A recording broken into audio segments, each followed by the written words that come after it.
আসসালামু আলাইকুম। আশা করি সবাই ভালো আছেন। আলহামদুলিল্লাহ। আজকে রান্না করব গরুর মাথার মাংস দিয়ে বুটের ডাল। এই ডালটার আরেকটা নাম হলো ছোলার ডাল। অনেক ধরনের ডাল আছে, আমরা অনেক ডালই খেয়ে থাকি, কিন্তু এই ডালটার স্বাদটা কিন্তু অতুলনীয়। এই ডালটা দিয়ে রুটি, নান, পরোটা, সাদা ভাত সব কিছুর সাথে খেতে খুবই ভালো লাগে। চলুন তাহলে রান্নার প্রসেসিংয়ে। আমি এখানে 500 গ্রাম ছোলার ডাল 2 ঘন্টা ভিজিয়ে রেখে ধুয়ে পরিষ্কার করে নিয়েছি। এখানে নিয়েছি কিছু গরুর মাথার মাংস, বড় সাইজের 3টি পেঁয়াজ কুচিয়ে নিয়েছি। এখানে নিয়েছি রসুন বাটা, আদা বাটা, আর নিয়েছি গোটা গরম মশলা, তেজপাতা, দারচিনি, লবঙ্গ। চুলায় একটা পাতিল বসিয়েছি, দিয়ে দিচ্ছি গরম মশলাগুলো, দারচিনি, এলাচি, তেজপাতা, কয়েকটা এলাচ ছেঁচে দিয়ে দিলাম।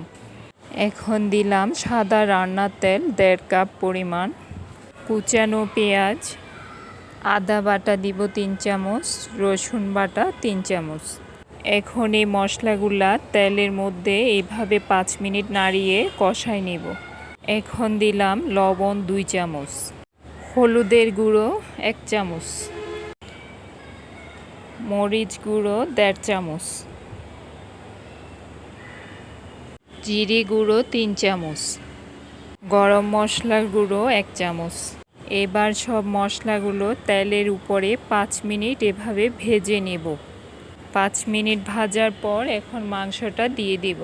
মাংসের মধ্যে মশলাগুলোকে ভালো করে সেট করে দিয়ে 10 মিনিটের জন্য ঢাকনাটা দিয়ে দিব। ফিরে এলাম 10 মিনিট পর। এই পর্যন্ত রান্নায় আমি কোনো পানি ব্যবহার করিনি।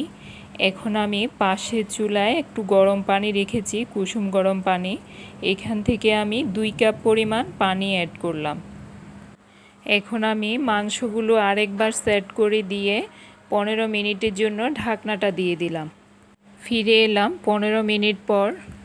এখন মাংসটা কষানো হয়ে গেছে। ডালটা দিয়ে দিব মাংসের মধ্যে। ডালটা ভালো করে মাংসের সাথে সেট করে দিয়ে ঢাকনাটা দিয়ে দিব 10 মিনিটের জন্য। ফিরে এলাম 10 মিনিট পর। এই পর্যায়ে ডালটা পারফেক্টভাবে কষানো হয়ে গেছে। এখন ডালগুলো স্প্যাচেলের সাহায্যে উপর নিচ করে নিব। পাশের চুলায় একটা পাতিলে গরম পানি রেখেছি। এইখান থেকে আমি এই পানিগুলো রান্নায় ব্যবহার করব। এইখানে কিন্তু ঠান্ডা পানি ব্যবহার করলে ডালটা শক্ত হয়ে যাবে, সিদ্ধ হবে না। আবার এই ডালগুলো নাড়িয়ে সেট করে দিয়ে 15 মিনিটের জন্য ঢাকনাটা দিয়ে দিলাম। ফিরে এলাম 15 মিনিট পর। এই ডালটার একটা ঐতিহ্য হলো ডালটা সিদ্ধ হবে কিন্তু ভেঙে একদম নরম হয়ে যাবে না। দেখতে মনে হয় যেন সিদ্ধ হয় নাই, গোটা গোটাই থেকে যায়। আমি যতবারই এই ডালটা রান্না করলাম খেয়াল করেছি ডালটা কিন্তু ভেঙে যায়নি, গোটা গোটাই থেকে যায়। এখন দিয়ে দিলাম আস্ত কিছু কাঁচামরিচ, ফ্লেভারটা খুবই ভালো হবে। তার সাথে দিলাম কিছু লেবু পাতা। আজকে একটু অন্যরকম ফ্লেভারে রান্নাটা করলাম। সব সময় ধনেপাতা দিয়েই খাই, আজকে লেবু পাতার ফ্লেভারেই ডালটা রান্না করলাম। এখন সব কিছু সেট করে দিয়ে ঢাকনা দিয়ে চুলাটা অফ করে দিলাম। হয়ে গেছে আমার গরুর মাথার মাংস দিয়ে ছোলার ডাল রান্না। খুবই মজার একটা রান্না। এই ডালটি সাদা ভাত, নান, পরোটা, রুটি সব কিছুর সাথে খুবই ভালো লাগে।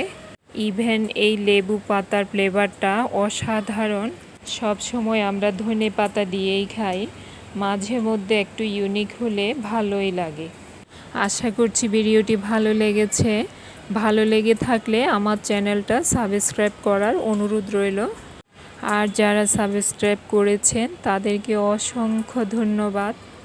ভিডিওটি শেষে একটা লাইক ইভেন একটা কমেন্ট করতে ভুলবেন না। আপনাদের একটা লাইক ইভেন কমেন্ট আমাকে অনেকটাই অনুপ্রেরণা দেয়। সাবস্ক্রাইবটা করে রাখবেন যাতে নতুন নতুন ভিডিওগুলো সহজে পেয়ে যান। সবাই ভালো থাকবেন। আল্লাহ হাফেজ।